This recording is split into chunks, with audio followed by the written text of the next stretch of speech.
ममता जी अपने बेटे की शादी में आए हुए सगे संबंधियों के साथ बैठी बातें कर ही रही थी कि तभी उनका बेटा पंकज बौखलाता हुआ अपने कमरे से निकला और बोला, माँ ये कैसी जाहिल गवार लड़की से शादी करवा दी आपने मेरी। ना तो उसकी शक्ल ठीक है और ना सूरत।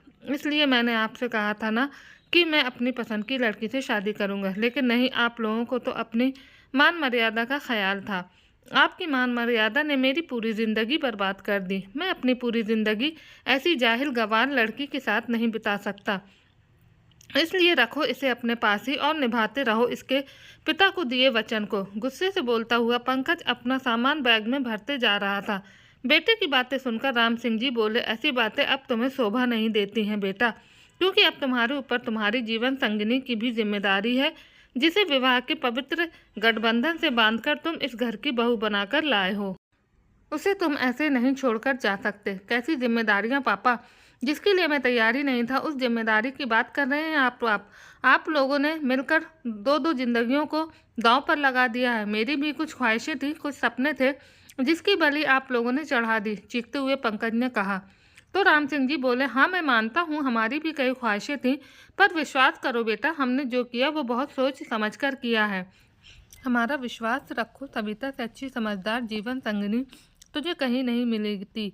कितनी समझदार है पापा वो दिख रही है। मुझे ऐसा कीजिए, आप ही उसे अपने पास रख लीजिए और उसकी समझदारी का अचार डालकर खाते रहिए। पर अब मैं यहाँ एक पल भी नहीं रुकूंगा, मैं अभी ही अपनी नौकरी पर जा रहा हूँ। कहते हुए पंकज घर से बाहर निकल गया। राम सिंह जी और ममता जी उसे रोकने की पूरी कोशिश करते रहे, पर पंकज गुस्से में उनका हाथ झटक कर कमरे से बाहर निकल गया और दरवाजे के बाहर खड़ी सविता को बिना देखे ही वहां से चला गया। सविता ये सब देखकर और सुनकर काठ की गुड़िया सी खड़ी बुत बनकर सिर्फ आंखों से अनगिनत आंसू बहाए जा रही थी। एक क्षण में ही उसकी ख्वाहिशों की अर्थी सज चुकी थी, वो ख्वाहिशें जो हर कुंवारी लड़की अपने जीवन साथी के साथ देखना चाहती है। क्या गलती थी उसकी जो उसे जीवन भर का दर्द मिल गया। यही ना कि वो अपने बाबूजी के वचन का पालन कर रही थी। अभी कुछ घंटे पहले ही तो सविता अपने पीहर की दहलीज लांघकर ससुराल की चौखट पर आई थी और कुछ ही क्षणों में उसकी जिंदगी ने नई करवटें ले ली।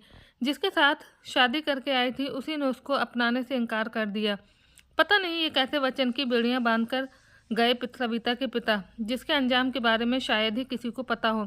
एक ऐसा वचन जो कई जिंदगियों को बर्बाद कर दिया। सविता दरवाजे के बाहर जिंदगी के कटु सत्य से रूबरू हो ही रही थी कि तभी बेटे के पीछे भागती हुई ममता जी उसे देखकर वहीं रुक गईं।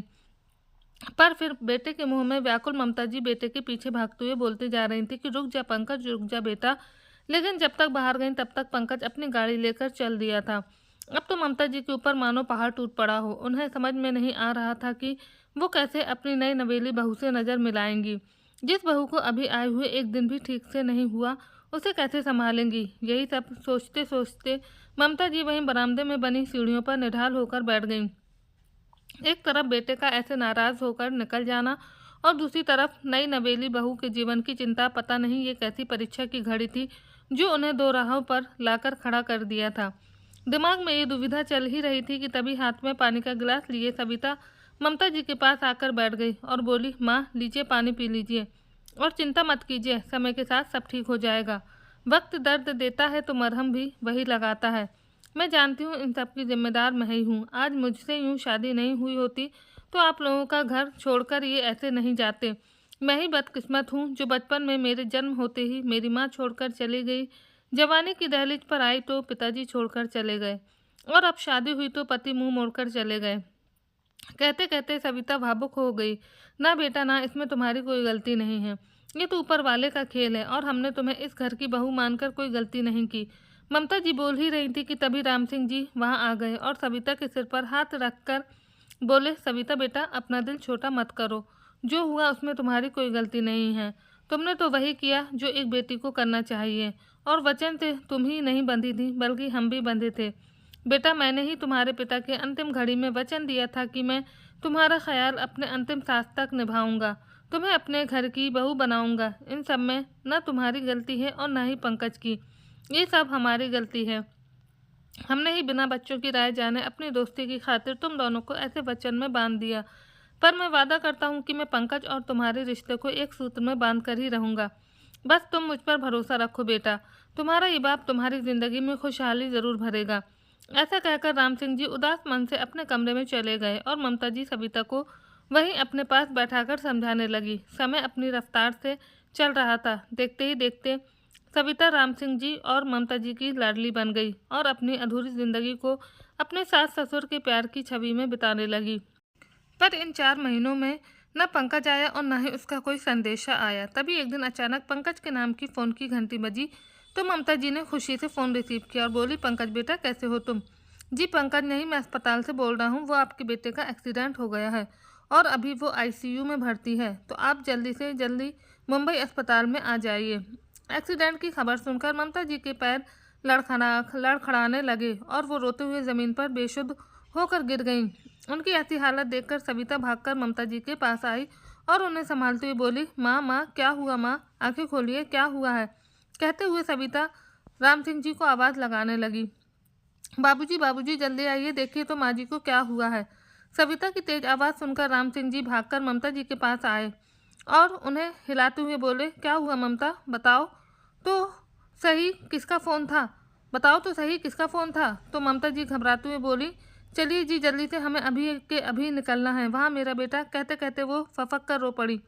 ये क्या कह रही हो पंकज की माँ, क्या हुआ है हमारे बेटे को? ममता जी को झकझोरते हुए राम सिंह जी बोले, वो अस्पताल से फ़ोन आया था, वो पंकज का एक्सीडेंट हो गया है, न जाने मेरा लाल कैसा होगा। बेतहाशा ममता जी रोती जा रही थी। कुछ नहीं होगा हमारे बेटे को, तुम भरोसा रखो भगवान पर और जल्दी से कुछ कपड़े और पैसे बांध लो, तब तक मैं गाड़ी का इंतज़ाम करके आता हूँ। कहते हुए राम सिंह जी गाड़ी की व्यवस्था करने चले गए और इधर सविता पैसे लाकर ममता जी को दे दिए। थोड़ी देर में गाड़ी भी आ गई और सब लोग मुंबई के लिए निकल गए। पूरे रास्ते सविता चुप थी, उदास थी और मनी मन अपनी किस्मत पर रो रही थी कि आखिर हर बार उसकी ही किस्मत में क्यों बिछड़ने का दुख लिखा है। माँ पिताजी को वो पहले ही खो चुकी थी और अब जो पंकज जिंदगी की जंग लड़ रहा था, वो भले ही सविता को दिल से नहीं अपनाया था, पर वो था तो उसका पति ही ना। वो कैसे अपने कर्तव्यों से पीछे हट जाती। इसलिए तो ममता जी के मना करने के बावजूद भी साथ चली आई। आज उसे सच में भगवान से शिकायतें थीं। वो आज तक अपनी तकदीर को स्वीकार करती आ रही थी, पर आज उसका सब्र जवाब दे रहा था, क्योंकि उसे लग रहा था कि उसके कर्मों की सज़ा पंकज भुगत रहा है। वो जब से पंकज की ज़िंदगी में आई थी तब से सब बुरा ही बुरा हो रहा था। ममता जी का हंसता खेलता प्यारा सा परिवार उसकी वजह से बिखर गया। राम सिंह जी का इकलौता बेटा उनसे मुंह मोड़कर चला गया और इन सब की वजह सविता अपने आप को ठहरा रही थी। तभी गाड़ी के हॉर्न की आवाज़ के साथ सविता अतीत से बाहर आई।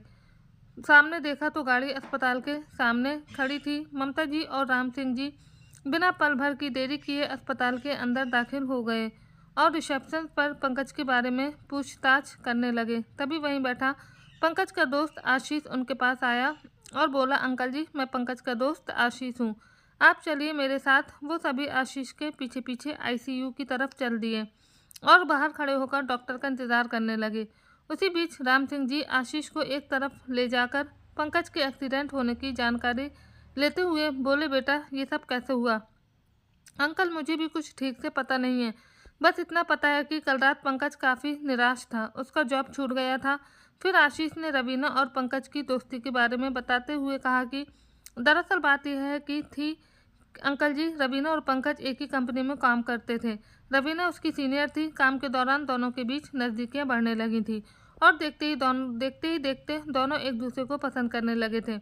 दोनों शादी करना चाहते थे, पर आपके अचानक बुलाने पर पंकज घर गया और उसकी शादी सविता के साथ हो गई।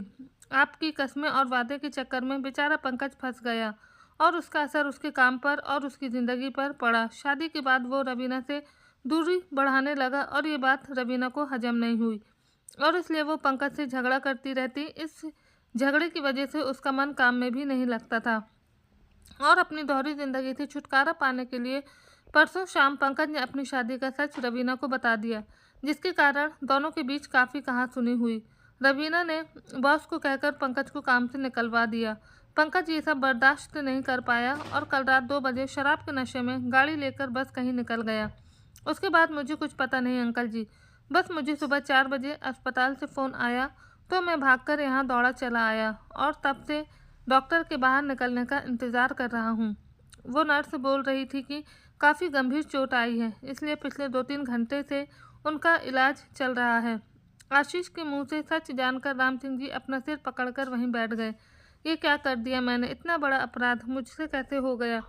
भगवान, मैंने 3-3 जिंदगियों को दांव पर लगा दिया। काश मुझे थोड़ा सा भी आभास होता पंकज और रवीना के बारे में, तो मैं ऐसा कतई नहीं करता। हाय, इन सब में मेरा बेटा पिस गया। उसने अपनी ज़िंदगी को ही दांव पर लगा दिया। आज मेरी वजह से मेरा बच्चा ज़िंदगी और मौत की लड़ाई लड़ रहा है। कहते कहते राम सिंह जी बिलक बिलक कर रोने पड़े। तभी आशीष उनके कंधे पर हाथ रखते हुए बोला, अंकल जी, ये सब ऊपर वाले की देन है। वो जैसा चाहता है वैसे ही होता है। हमारे हाथ में कुछ भी नहीं होता। ये तो कर्मों का खेल है। अंकल जी, इसलिए ज़्यादा मत सोचिए, सब ठीक हो जाएगा। बस भगवान से प्रार्थना कीजिए कि अपना पंकज ठीक हो जाए। कहते हुए आशीष उन्हें अंदर लेकर आ गया। करीब आधे घंटे के बाद डॉक्टर आईसीयू से बाहर आए और बोले, देखिए, मैंने तो अपनी तरफ से पूरी कोशिश की है। अब भगवान की मर्जी है। अभी पेशेंट के लिए 72 घंटे बहुत क्रिटिकल हैं, इसलिए ऊपर वाले से दुआ कीजिए। एक्सीडेंट इतना भयानक था कि कुछ भी कहना अभी उचित नहीं होगा। कहते हुए डॉक्टर खन्ना राम सिंह जी के कंधे पर हाथ रखकर आगे बढ़ गए। 72 घंटे सुनकर ममता जी की आंखों में आंसू बहने लगे। वहीं खड़ी सविता अंदर ही अंदर बेचैन हो रही थी। 72 घंटे काटना सभी के लिए काफ़ी कठिन था। न कोई ठीक से खा रहा था, न ही आराम कर रहा था। ममता जी और सविता वहीं अस्पताल के मंदिर में बैठकर भगवान के सामने अपनी अर्जी लगा रही थी। खैर, किसी तरह ये 72 घंटे बीते और उन दोनों की तपस्या का फल मिला। रात के 12 बजे पंकज को होश आया। राम सिंह जी और ममता जी भागकर पंकज से मिलने आईसीयू में गए और उन दोनों के पीछे पीछे सविता भी अपने गंभीर कदमों से दाखिल हो गई। माँ और पापा को देखकर पंकज की आंखें भर आईं, लेकिन जैसे ही उसकी नज़र माँ के पीछे खड़ी सविता पर गई तो उसकी नाराज़गी और नफरत भरी निगाहें उसे कटघरे में खड़ा कर दिया। वो भावनाओं और संवेदनाओं को पढ़ना अच्छी तरह से जानती थी, क्योंकि किस्मत ने उसे आज तक यही तो दिया था। इसलिए वो आईसीयू से बाहर निकल आई और भगवान के सामने जाकर फूट फूट कर रोने लगी। फिर आते जाते लोगों को देखकर खुद को संभाला और अपनी किस्मत की इस लड़ाई को लड़ने के लिए अपनी कमर कस ली। उसे पता था कि पंकज उसे अपने आसपास भटकने भी नहीं देगा, चाहे उसके हालात कुछ भी हों। पर सविता भी दृढ़ निश्चय से भरी युवती थी। वो भी अपने कर्म से पीछे हटने वालों में से नहीं थी और अपने पत्नी धर्म निभाने में कोई कसर नहीं छोड़ना चाहती थी। इसलिए उसने अपने आंसू पोंछे और आईसीयू में चली गई। फिर थोड़ी देर बाद सभी नर्स के कहने पर बाहर आ गए, क्योंकि पंकज की हालत ऐसी नहीं थी कि उसे सबके बीच रखा जाए। वो अभी भी अपने दर्द और जख्म से गुजर रहा था और ममता जी, राम सिंह जी को तो बस इस बात की खुशी थी कि उनका बेटा उनकी आंखों के सामने है। हाँ, तकलीफ़ों से जूझ रहा है पर होश आ गया है। इसी बात के लिए दोनों पति पत्नी भगवान को धन्यवाद दे रहे थे कि तभी नर्स ने आकर कहा कि आपको डॉक्टर खन्ना अपने केबिन में बुला रहे हैं। नर्स की बात सुनकर वो सभी डॉक्टर खन्ना के केबिन में गए, जहाँ डॉक्टर खन्ना पंकज की रिपोर्ट चेक कर रहे थे। जी देखिए, मैं आप लोगों को कोई भ्रम में नहीं रखना चाहता, इसलिए यहाँ बुलाया है। आपके बेटे का एक्सीडेंट इतना भयानक था कि सिर में काफ़ी चोट आई है, पर अभी खतरे से बाहर है। एक हाथ और एक पैर में फ्रैक्चर हुआ है, तो उसे अभी ठीक होने में भी काफ़ी समय लगेगा। उसके कुछ ऑपरेशन भी किए गए हैं, तो काफ़ी दिन तक उसको उठने बैठने में दिक्कत होगी। डॉक्टर खन्ना की बातों से सभी के चेहरे पर गंभीरता की लकीर दिखने लगी, पर कर भी क्या सकते थे सिवाय भगवान से प्रार्थना करने के। खैर, 1 महीना अस्पताल में रहने के बाद डॉक्टर खन्ना ने उसे घर ले जाने की इजाज़त दे दी। पंकज घर तो आ गया था, लेकिन अभी तक वो पूरी तरह से ठीक नहीं हुआ था, इसलिए 24 घंटे किसी न किसी को उसके पास रहना था। लेकिन पंकज सविता को अपने आसपास भी नहीं भटकने देना चाहता था। इसलिए पंकज की जिद और वर्तमान स्थिति को देखते हुए ममता जी दिल पर पत्थर रखकर अपने बेटे की बात मान ली और सविता को समझाते हुए उससे दूर रहने के लिए बोल दिया और खुद ही अपने बेटे का ध्यान रखने लगी। पर एक रात अचानक राम सिंह जी की तबीयत खराब हो गई। उनका बीपी और शुगर काफ़ी हो गया। शायद पंकज की हालत को देखकर वे चिंतित रहने लगे और इसी वजह से अचानक उनकी तबीयत खराब हो गई। एक तरफ पति और दूसरी तरफ बेटे की हालत देखकर ममता जी काफ़ी परेशान हो गई। इसलिए उन्होंने सविता से कहा, सविता बेटी, मैं जानती हूँ अब तक तुम्हारे ऊपर क्या कुछ नहीं गुजरा। मैं चाहकर भी तुम्हारे जीवन में खुशियों के रंग नहीं भर पाई। मुझे माफ़ कर दे बेटा, पर अब जो तुम्हारे साथ होने वाला है वो शायद और भी बुरा हो, क्योंकि अब से तुम्हें ही पंकज की देखभाल करनी है। उस दौरान तुम्हें बहुत कुछ सुनना और सहना भी पड़ेगा। पंकज तुम्हें अपने पास देखेगा तो तुम्हें भला बुरा कहेगा ही, पर बेटा सह लेना। इस पवित्र रिश्ते की खातिर देखना, एक दिन पंकज का दिल भी पिघलेगा और वो तुम्हें अपना ही लेगा। कहते कहते ममता जी की आंखें भर आईं। प्लीज़ माँ, ऐसा मत बोलिए। आपने तो पूरी कोशिश की हमारे रिश्ते को ठीक करने की, पर शायद मेरी ही किस्मत में इस रिश्ते का सुख ना लिखा हो, तभी तो वे मुझसे इतनी नफरत करते हैं कि मुझे अपने आसपास भी देखना पसंद नहीं करते। कहते कहते सविता की आंखों में आंसू तैरने लगे। ना मेरी बच्ची, ऐसा नहीं कहते। भगवान के घर देर है अंधेर नहीं, भरोसा रख, ऊपर वाले पर सब ठीक होगा बेटा। फिर मन में एक आशा की उम्मीद लिए ममता जी सविता से बोली कि आज से तू ही पंकज के कमरे में सोएगी, क्योंकि मुझे तेरे पापा जी को भी देखना है। पर माँ, ये तो मुझे, तू चिंता मत कर बेटी, मैं पंकज को समझा दूंगी। अच्छा ये ले पानी, और पंकज को दवा दे दे, उसके दवा खाने का समय हो रहा है। और रात को सोने से पहले थोड़ी एक्सरसाइज करवा देना हाथों का, जैसा अस्पताल में नर्सों ने बताया था। ठीक है सविता बेटी, अब मैं जरा तेरे पापा जी को भी देख लूँ। ऐसा कहकर ममता जी तो अपने कमरे में चली गईं, पर सविता अभी भी असमंजस में डूबी थी। उसे समझ में नहीं आ रहा था कि वो पंकज के सामने जाए तो जाए कैसे। वो तो नफरत करता है उससे, वो तो एक पल भी उसे अपने आसपास नहीं भटकने देगा। पर मजबूरी थी, इसलिए सविता हिम्मत करके डरते डरते पंकज के कमरे में चली गई। और जाकर जैसे ही टेबल पर पानी का गिलास और दवा रखी तो गिलास रखने की आवाज़ सुनकर पंकज ने कहा, माँ, कब से मैं आपका इंतज़ार कर रहा था। देखिए मेरे पैरों में कब से खुजली हो रही है, और मैं आपका नालायक बेटा उठकर अपने काम भी नहीं कर पा रहा हूँ। माँ, सच में मैं आप लोगों पर बोझ बन गया हूँ। काश मैं उस एक्सीडेंट में मर गया होता। कहते कहते पंकज की आंखें भर आईं। इधर सविता भी पंकज के दर्द को महसूस करके भावुक हो गई, पर उसकी इतनी हिम्मत नहीं थी कि वो जाकर पंकज की आंखों से झलकते हुए आंसुओं को पोंछ सके और उसके दर्द की हमसफ़र बन सके। खैर, ये तो उसके लिए एक सपना ही था, इसलिए बिना कुछ बोले पंकज के पैरों को धीरे धीरे से खुजलाने लगी।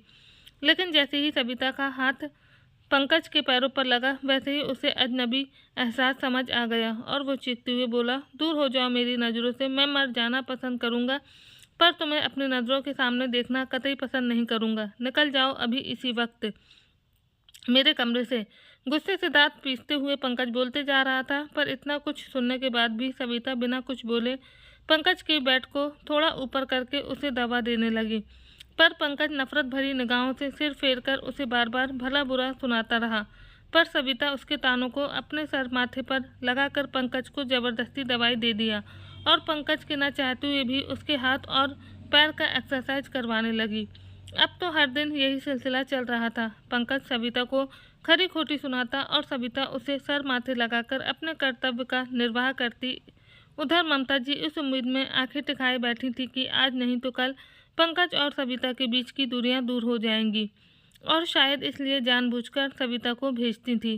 पर ऐसा अब तक कुछ नहीं हो रहा था। सविता भी अब तक एक भरोसे पर जी रही थी कि शायद एक दिन सब ठीक हो जाएगा, पर उसका ये सोचना गलत साबित हुआ, क्योंकि एक दिन जब दूध का गिलास पिलाते वक्त गलती से सविता के हाथ से थोड़ा सा दूध पंकज के ऊपर गिर गया, तो पंकज ने अपने एक हाथ से धक्का मारकर सविता को नीचे गिरा दिया और गुस्से भरी निगाहों से उसे घूरते हुए बोला, किस मिट्टी की बनी हो तुम, जो किसी की नफरत समझ ही नहीं आती। तुम्हारे बदले कोई और लड़की रहती तो अब तक इस घर को छोड़कर कब से जा चुकी होती, पर तुम्हारे जैसी बेशरम लड़की मैंने आज तक नहीं देखी, जिसे अपमानित होने में मज़ा आता है।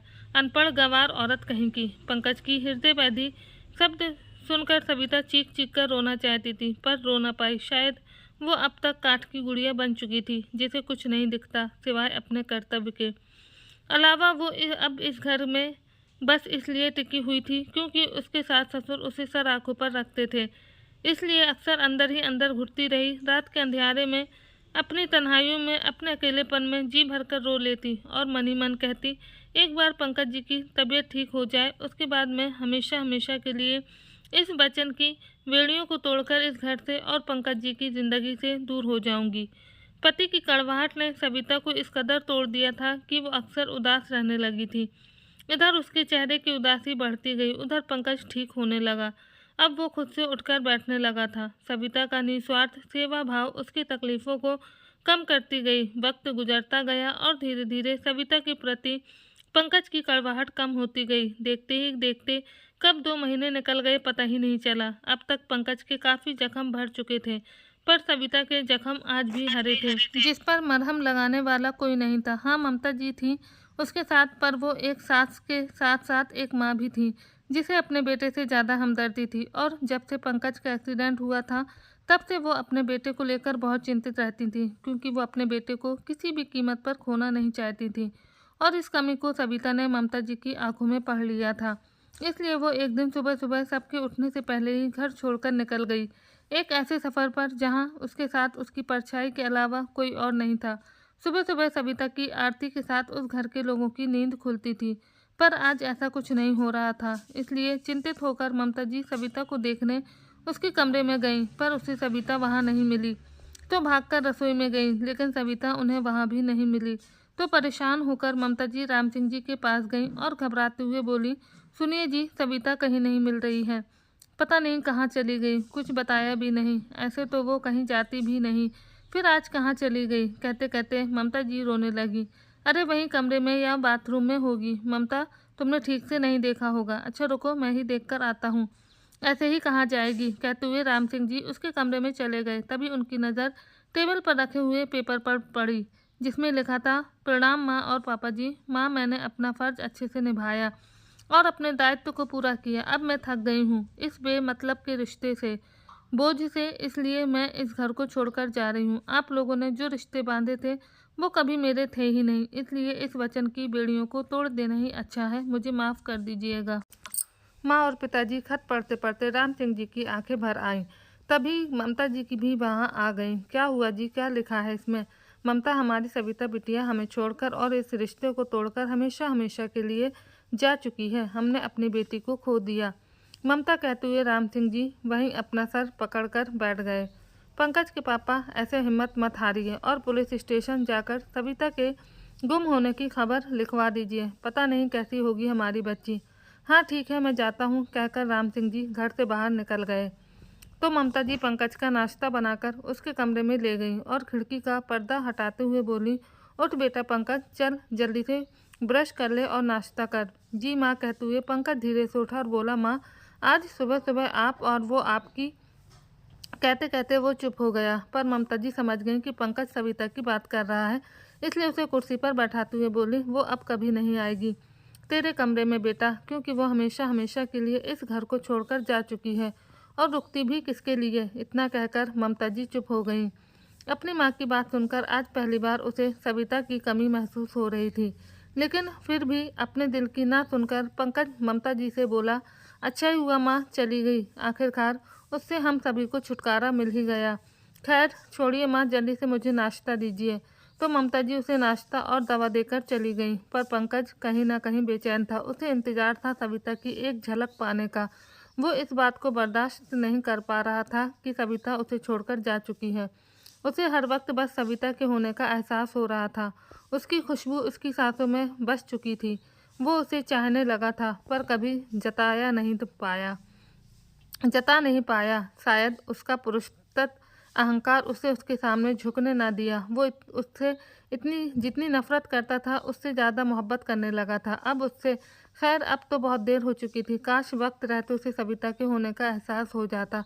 काश वो उसके बलिदान के लिए दो मीठे बोल बोल पाता, तो आज सविता उसके पास होती। उधर राम सिंह जी पुलिस स्टेशन न जाकर अपने दोस्त के घर चले गए, जहाँ पर सविता थी, और ये बात सिर्फ राम सिंह जी ही जानते थे। दरअसल जब सविता घर छोड़कर जा रही थी, तब राम सिंह जी पानी पीने के लिए उठे थे। वे चाहते तो सविता को रोक सकते थे, पर वे ऐसा नहीं किए, क्योंकि वे चाहते थे कि सविता को वो सम्मान और अधिकार मिले जिसकी वो हकदार है। इसी कारण उन्होंने अपने दोस्त शेखर जी को फ़ोन करके सविता के जाने की खबर दी, ताकि वो लोग सविता को ले जाकर कुछ दिन के लिए अपने घर रख सकें, और वो तब तक सविता के लिए कुछ बेहतर व्यवस्था कर लें, क्योंकि वो नहीं चाहते थे कि सविता अब इस घर में घुट घुट कर अपनी ज़िंदगी जिए।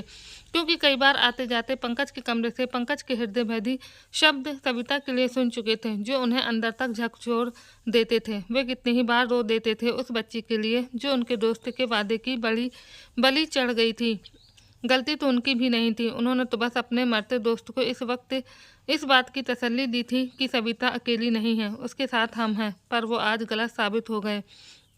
तीन तीन जिंदगियों को बर्बाद करके वे खुद की नज़रों में गिर चुके थे, इसलिए उनके अंदर ना इतनी हिम्मत थी और ना ये हालात थे कि वे पंकज को कुछ कह सके।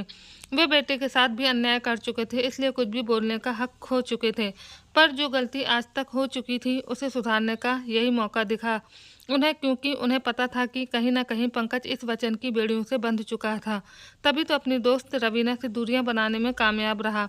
ये सब सोचते सोचते राम सिंह जी अपने दोस्त शेखर जी के घर पहुंच गए और सविता को देखकर हाथ जोड़ते हुए बोले, सविता बेटा, मुझे माफ़ कर दो, मैं हार गया तुम्हें तुम्हारे हक को दिलाने में। मैं कुछ भी नहीं कर पाया तुम्हारे लिए बेटा। ऐसा मत कहिए पापा जी, प्लीज़ मुझे आज़ाद कर दीजिए इन बेड़ियों से। मैं अब यहाँ नहीं रहना चाहती, क्योंकि आपने अंकल जी को कहकर रोक लिया मुझे यहाँ। प्लीज़ पापा जी, मैं आपके सामने हाथ जोड़कर विनती करती हूँ, मैं नहीं आना चाहती आप सभी के बीच।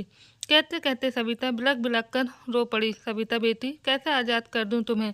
क्या मुँह दिखाऊँगा ऊपर जाकर तुम्हारे पिताजी को? तुम मेरी जिम्मेदारी हो, और जब तक तुम्हारे लिए कुछ अच्छा ना सोच लूँ तब तक तुम यहीं रहोगी। वो दोनों बातें कर ही रहे थे कि तभी उनके दोस्त शेखर जी की पत्नी सुमित्रा जी चाय लेकर आ गईं और बोली, हाँ बेटा, तुम्हें यहाँ किसी प्रकार की कोई तकलीफ नहीं होगी। चाय पीकर राम सिंह जी सविता के सर पर हाथ रखते हुए बोले, अपने इस पिता पर भरोसा रखना बेटा, एक दिन सब कुछ ठीक हो जाएगा। कहते हुए राम सिंह जी सविता को आशीर्वाद देते हुए वहाँ से चले गए। उधर पंकज की जिंदगी तो जैसे थम सी गई थी। उसके लिए समय काटना कठिन सा हो रहा था। सविता की कमी पंकज को ही नहीं बल्कि उठते जागते ममता जी को भी हो रही थी। 4-5 दिन निकल गए थे, पर अब तक सविता का कुछ पता नहीं चल पा रहा था और पंकज सविता की कमी को बर्दाश्त नहीं कर पा रहा था। इसलिए एक दिन वो अपनी माँ से बोला, माँ प्लीज़ सविता को वापस ले आओ, मैं नहीं रह पाऊँगा उसके बिना। माँ वो मेरी आदत बन गई थी, प्लीज़ माँ उसे कहीं से भी ढूंढ कर ले आओ, लेकिन वापस ले आओ। मैं वादा करता हूँ अब कभी उसकी आंखों में आंसू की एक बूंद भी नहीं आने दूंगा। मैं उसकी हर ख्वाहिश को पूरी करूँगा। मैं उसके वचन की बेड़ियों में बंधना चाहता हूँ। माँ प्लीज़ उसे वापस ले आओ। अपने के बेटे के मुंह से सविता के लिए इतना प्यार देखकर ममता जी मन ही मन बहुत खुश हो गईं और तुरंत राम सिंह जी के पास जाकर ये खुशखबरी उनको बताने लगी, जिसे सुनकर राम सिंह जी तो खुशी से फूले नहीं समा रहे थे। आखिरकार वे लोग भी तो यही चाहते थे कि पंकज को एहसास हो सविता की कमी का। पर तभी अचानक से ममता जी उदास हो गईं और बोली, पंकज के पापा सविता को गए आज 6 दिन हो गए, पर उसकी कोई खबर नहीं है हमें। कहाँ होगी हमारी बच्ची? मुझे पता है ममता, सविता कहाँ है, पर क्या वो पंकज की ज़िंदगी में वापस आना चाहेगी? राम सिंह जी थोड़े गंभीरता भरे लहजे में बोले, जी आपको पता है सविता कहाँ है, फिर आपने मुझे क्यों नहीं बताया? ममता जी ने खुश होते हुए कहा, हाँ ममता, वो दरअसल मेरे दोस्त शेखर जी के घर पर है, पर यह बात अभी पंकज को मत बताना, क्योंकि मैं चाहता हूँ कि पंकज आवेश में आकर कोई कदम ना उठाए, बल्कि पूरी तसल्ली के साथ सविता को अपनी ज़िंदगी में लाने का सोचें। ठीक है जी, जैसा आप चाहें वैसा ही होगा। ऐसा कहकर ममता जी रसोई में अपना काम निपटाने चली गईं। इधर पंकज सोना चाह रहा था, पर चाहकर भी सो नहीं पा रहा था। उसकी आंखों के सामने सविता की ही छवि घूम रही थी। शायद वो थी ही इतनी अच्छी कि उसकी अच्छाई पंकज पर हावी हो गई थी। सविता आधिपत्य से हटकर खुद को समर्पित करने में विश्वास रखती थी, तभी तो अभी तक वो समर्पित थी एक ऐसे बंधन के लिए जो उसका कभी था ही नहीं। ये सब सोचते सोचते पंकज धीरे धीरे चलकर अपने कमरे से बाहर आया और ममता जी और राम सिंह जी को आवाज़ लगाते हुए बोला, माँ पिताजी कहाँ हैं? मुझे आप लोगों से बात करनी है। पंकज की आवाज़ सुनकर राम सिंह जी और ममता जी जल्दी से बाहर आए और पंकज को सोफे पर बैठाते हुए बोले, हमें बुला लेते बेटा, तुम उठकर बाहर क्यों आ गए? अभी तो तुम अच्छे से ठीक भी नहीं हुए हो। मैं ठीक हूँ पापा, और मुझे अभी के अभी सविता को ढूंढने जाना है। आप लोग ऐसे कैसे आराम से बैठ सकते हैं, जबकि आपकी बहू कितने दिनों से गायब है? मुझे अभी उसे ढूंढने जाना है। मुझे सविता को वापस अपनी ज़िंदगी में लाना है। पंकज की बातों से सविता के लिए बेचैनी देखकर अब तक राम सिंह जी को पूरा विश्वास हो गया था कि पंकज सच में सविता को अपनी ज़िंदगी का हिस्सा बनाना चाहता है। इसलिए वह पंकज को भरोसा दिलाते हुए बोले, तुम चिंता मत करो बेटा, मैंने पुलिस में रिपोर्ट लिखवा दी है। वो लोग अपनी तरफ से पूरी कोशिश कर रहे हैं सविता को ढूंढने की, और देखना वो जल्द ही मिल जाएगी।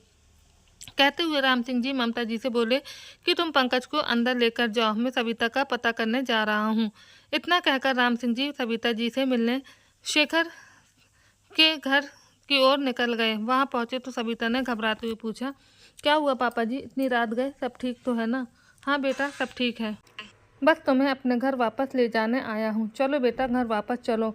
सब तुम्हारा इंतज़ार कर रहे हैं। पंकज तुमसे बेहद प्यार करता है, वो मर जाएगा तुम्हारे बिना। नहीं पापा जी, अब मैं वापस नहीं जाऊंगी।